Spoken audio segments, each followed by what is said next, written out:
ഈ ഹദീസ് പരിശോധിക്കുമ്പോൾ അതിന്റെ സ്വീകാര്യത പരിശോധിക്കുന്ന രംഗത്ത് സനദും മത്തിനും പരിശോധിക്കുക എന്നത്, സനദിനെ പരിശോധിക്കുക എന്ന രീതിശാസ്ത്രം, അതിന്റെ നിയമങ്ങൾ ആവിഷ്കരിച്ച, അത് സ്വീകരിച്ചു പോകുന്ന പണ്ഡിതന്മാർ തന്നെയാണ് മത്തിനെയും പരിശോധിക്കാനും നിരൂപണം നടത്താനുള്ള നിയമങ്ങൾ ആവിഷ്കരിച്ചത്.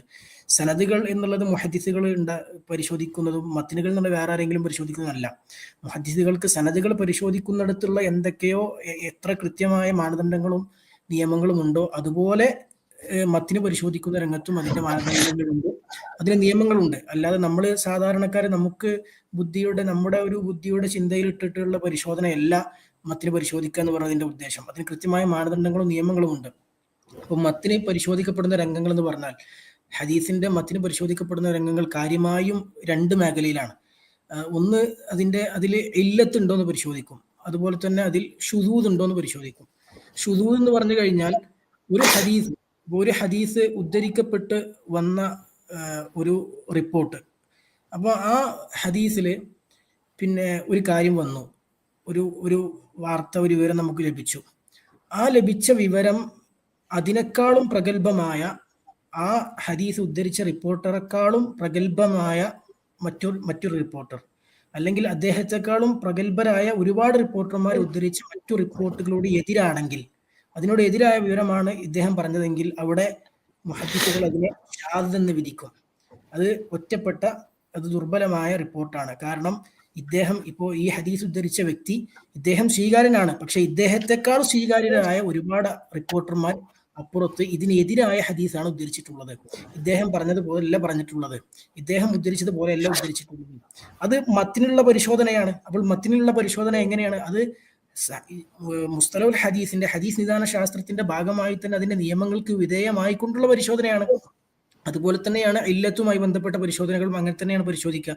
ഇപ്പോൾ ഒരു ഹദീസിന്റെ റിപ്പോർട്ടിൽ ഇപ്പോൾ റസൂലുള്ളാഹി സ്വല്ലല്ലാഹു അലൈഹി വസല്ലമയുടെ വാചകങ്ങൾക്കിടയിൽ ആ ഹദീസ് ഉദ്ധരിച്ച സഹാബിയുടെയോ അല്ലെങ്കിൽ അതിൽ മറ്റേതെങ്കിലും അതിന്റെ പിന്നെ ശൃംഖലയിലുള്ള സനദിലുള്ള ഏതെങ്കിലും ഒരു റിപ്പോർട്ടറുടെ വാചകം അതിന്റെ ഇടയിൽ കൂടിക്കലർന്ന് മുദ്രജ് എന്നാണ് പറയാം. അതിന്റെ റസൂലുള്ളാഹിന്റെ ഹദീസിന്റെ ഇടയിൽ അതിന്റെ ഏതെങ്കിലും റിപ്പോർട്ടർ വാചകം കൂടിക്കലർന്നിട്ടുണ്ടോ എന്ന്. ചില ഹദീസുകളിൽ രണ്ടും കൂടി റസൂലുള്ളാഹിന്റെ ഹദീസിന്റെ ഇടയിലുള്ള റിപ്പോർട്ടർമാരുടെ വാചകം മനസ്സിലാകാത്ത രൂപത്തിൽ കടന്നു വരും. അപ്പൊ അതെങ്ങനെ മനസ്സിലാവുക? അത് മത്തിനാണ് പരിശോധിക്കുന്നത്. അത് മത്തിനിലാണ് പരിശോധന നടക്കുക. കാരണം മത്തിനിലാണ് റസൂലുള്ളാഹിന്റെ ഹദീസിന്റെ കൂടെ, റസൂലുള്ളാഹിന്റെ വാക്കിന്റെ കൂടെ സല്ലല്ലാഹു അലൈഹി വസല്ലം മറ്റുള്ള റിപ്പോർട്ടറുടെ വാക്കുകൾ ചേർന്ന് വരുന്നത്. അപ്പോൾ അത് പരിശോധിക്കാനുള്ള മാർഗം എന്താ? അത് മറ്റുള്ള റിപ്പോർട്ടുകൾ വെച്ച് നോക്കും.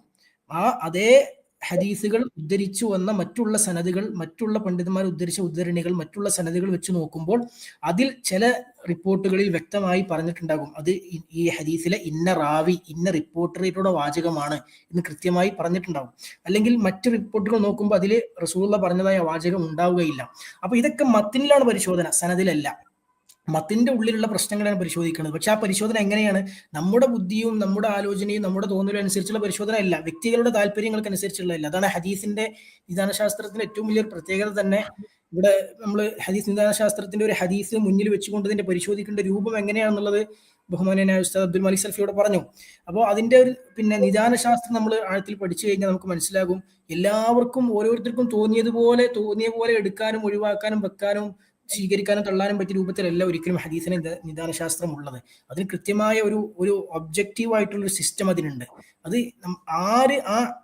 പിന്നെ വിഷയം കൈകാര്യം ചെയ്യുമ്പോഴും അതിന്റെ നിയമങ്ങൾ പാലിച്ച്, മാനദണ്ഡങ്ങൾ പാലിച്ച് തന്നെ അതിൽ കൃത്യമായ ന്യായാന്യായങ്ങൾ പരിഗണിച്ചുകൊണ്ട് തന്നെ എന്ത് ചെയ്യണം, അത് കൈകാര്യം ചെയ്യേണ്ടതുണ്ട്. അപ്പോൾ മത്തിന് പരിശോധിക്കുക എന്ന് പറഞ്ഞാൽ നമ്മൾ നമ്മുടെ ബുദ്ധിയിലിട്ട് ആലോചിച്ച് അങ്ങനെ നമ്മൾ പരിശോധിക്കുക എന്ന് കരുതുന്നതുകൊണ്ടായിരിക്കും ഒരു പക്ഷേ, അങ്ങനെയുള്ള ഒരു തെറ്റിദ്ധാരണ കൊണ്ടായിരിക്കാം ഈ ചോദ്യം വന്നിട്ടുണ്ടാവുക. ഒരിക്കലും മത്തിനിന്റെ പരിശോധന ആ അർത്ഥത്തിലല്ല എന്ന് നമ്മൾ മനസ്സിലാക്കിയാൽ ഈ തെറ്റിദ്ധാരണക്ക് വകുപ്പില്ല എന്നാണ് മനസ്സിലാക്കുന്നത്.